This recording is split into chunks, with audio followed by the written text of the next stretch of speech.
Okay, so here's our fuse panel. This is underneath the dash of the car. Okay, so coming down under here, we're going to remove 2 fuses.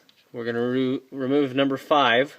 Okay, so the way that this works out, this is fuse 1, 2, 3, 4, and 5. Okay, so we're taking number 5 out, and then we're also going to take out number 37, which is right here, the second one in the back. Okay, that's spot number 37.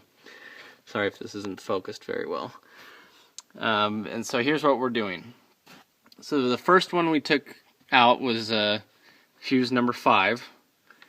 Okay, so here's our ATA circuit. And we have the power wire coming from the gauge. Okay, and so we put a 10 amp fuse in the first slot, and that's for the gauge. And then we have a 15 amp fuse. Okay, that's this blue one. That's the one we took out of spot number 5. Okay, so now we're going to plug this back in to spot number 5. And this is going to give us our power for the gauge. Okay. Now we have our second ATA circuit. Okay, so this is our white wires coming from the gauge.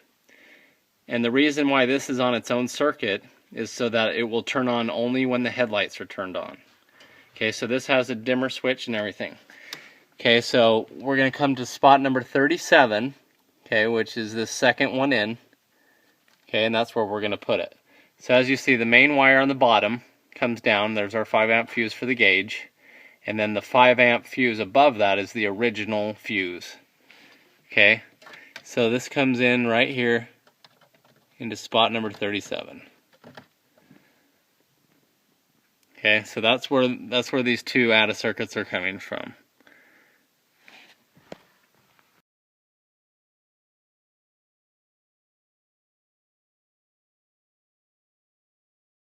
Okay, and then the ground, I took out the bolt that's right here on the corner, and that's where I attached the ground.